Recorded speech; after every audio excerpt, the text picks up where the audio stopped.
So, yan sa mga nangangailangan dyan ng card reader or USB reader, memory card reader. So, ito, may Type-C tayo dito na adapter 8-in-1. So, pwede siya sa Type-C and USB 3.0, USB 2.0, USB and Type-C, TF, audio.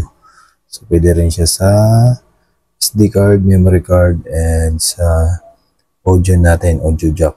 And meron din siya tong USB adapter and Type-C. So, pwede rin siya sa mga Android and Apple and sa ating mga tablet, cellphone. Ang transfer ng data from memory card to going to tablet natin and to phone.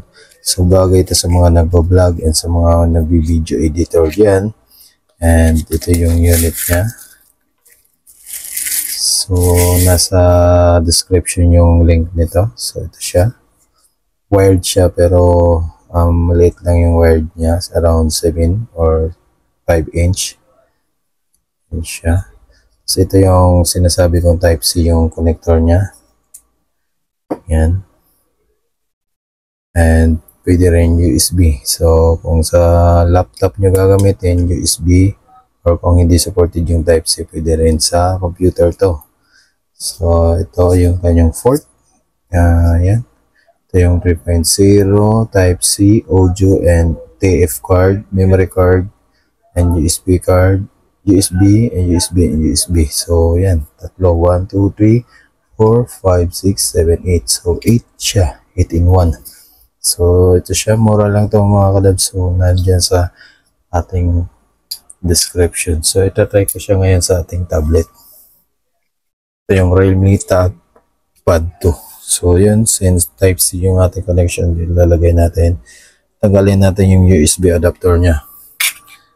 So, lagyan na din natin siya ng USB ito. So, tignan natin kung saan yung 3.0 dito.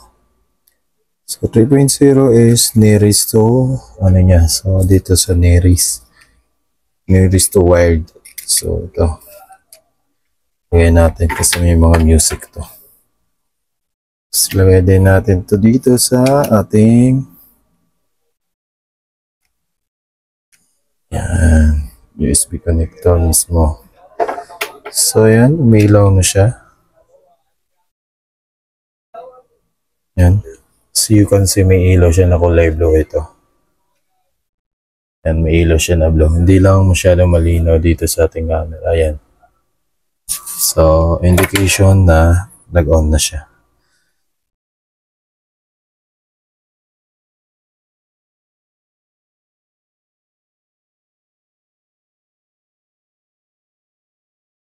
So, yan.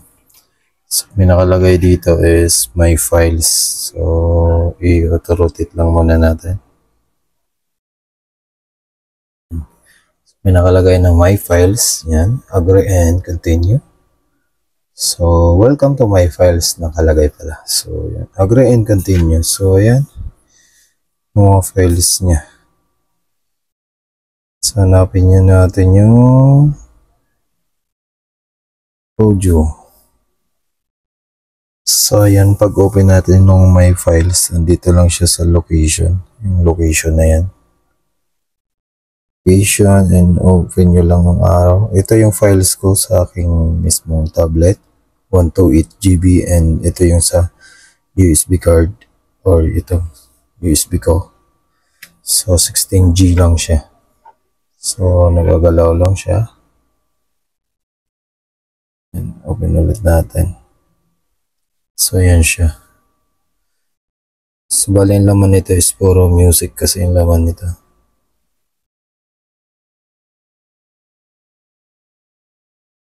So yan. Puro siya music. So try natin. Wala kasi akong music player pala. So yan. Meron tayong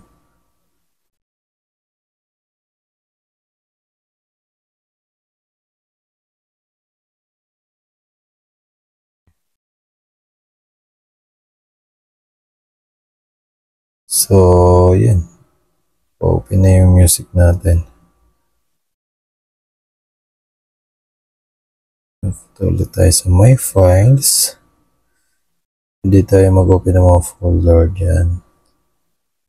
Yung folder dito, yung folder puro music. Virtual DJ. So, wala.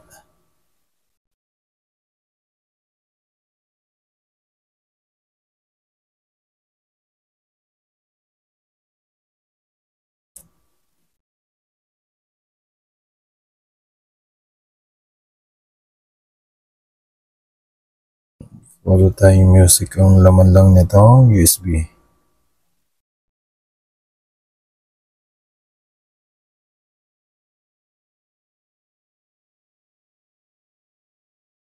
So, ganun lang kadali gamitin to.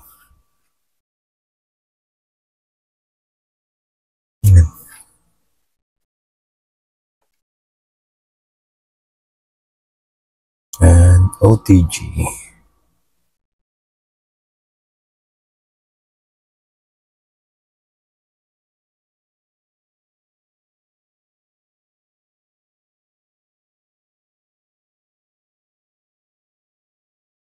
So, download ako ng virtual music. So, yun, may dagdag ko lang. Bali, kung mag-music ka pala dito, nakasaksak tong Type-C natin, is dito na yung audio niya. Nasa port na yan. Kaya hindi tumutunog tong ating mapapansin nyo, naka-headset siya. So, pwede rin natin siguro wala, naka siya, headset.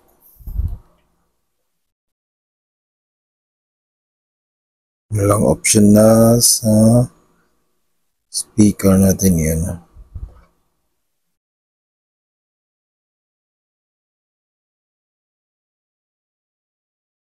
So, settings.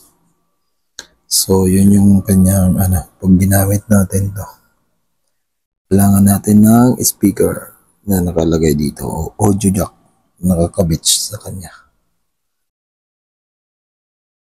Pero pwede natin, pag transfer lang, kung malaki na may storage natin, transfer lang yung dito, data or music.